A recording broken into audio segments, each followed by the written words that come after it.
Bonjour à tous, nous vous présentons aujourd'hui l'ouvrage de William Henry Gitton, John Wesley, Esquisse de sa vie et de son œuvre.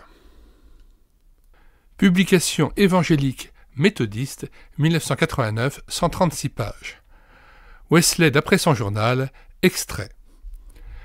Le méthodisme est un courant du protestantisme issu d'un schisme d'avec l'Église anglicane, regroupant de nombreuses églises d'orientation diverses, mais qui trouvent leur inspiration dans la prédication de John Wesley au XVIIIe siècle. Historiquement, le méthodisme est le principal propagateur du Grand Réveil. Wesley, 1703-1791, fut sans doute l'une des figures les plus marquantes du protestantisme. C'est grâce à lui que le mouvement évangélique moderne a pris son essor. La théologie méthodiste établie par John Wesley appartient au courant arminien de la théologie protestante et s'oppose donc à la doctrine calviniste de la prédestination, bien que, selon John Wesley, la grâce divine doive toujours précéder la décision libre de l'homme. Whitefield étant quant à lui fidèle à la tradition calvinienne, il y eut un schisme qui donna lieu à la création d'églises méthodistes calvinistes. Elles sont notamment présentes au pays de Galles. Quelle est la différence entre le calvinisme et l'arminianisme ? Pour le calvinisme, les croyants persévéreront dans le salut parce que Dieu veillera à ce que personne ne soit perdu. Les croyants sont sûrs de leur foi parce que Dieu terminera l'œuvre qu'il a commencée. L'arminianisme. Par l'exercice du libre arbitre, les croyants peuvent se détourner et s'éloigner de la grâce et perdre leur salut. Un autre point marquant de la théologie de Wesley, comme de Whitefield, est son insistance sur la sanctification au plus profond des actes quotidiens de la vie chrétienne. Cette doctrine de la perfection chrétienne donnera lieu en Grande-Bretagne et aux États-Unis à plusieurs mouvements religieux issus du méthodisme tels que le mouvement de sanctification, et en particulier le mouvement évangélique dit « mouvement pour une vie supérieure ».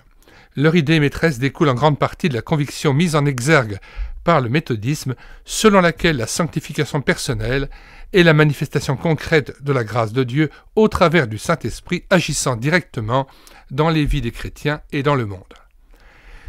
Sur le plan social, le méthodisme se développe surtout au sein des populations ouvrières où l'Église institutionnelle est le plus souvent absente, malgré le développement rapide des nouvelles cités ouvrières avec leurs taudis et leur misère du fait de la révolution industrielle.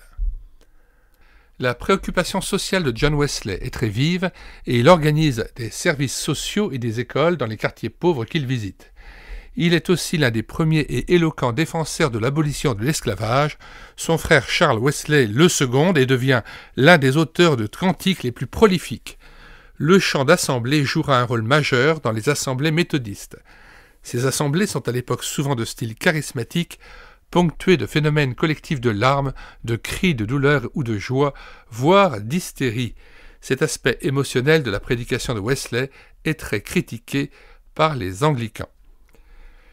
Il faut aussi savoir que sur le plan social, le méthodisme a engendré aussi le mouvement de l'armée du salut que fondera et développera William Booth au XIXe siècle. À la mort de John Wesley en 1791, les sociétés méthodistes comptaient 540 prédicateurs et 134 600 membres. Les églises méthodistes comptent en 2019 80 millions d'adhérents répartis dans 138 pays et 80 organisations ecclésiales.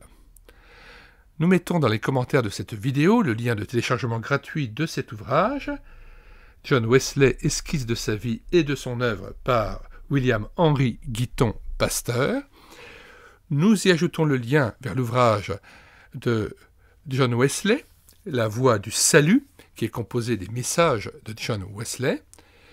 Nous y joignons aussi le lien vers la playlist Histoire de l'Église, la réforme, protestantisme, Église évangélique.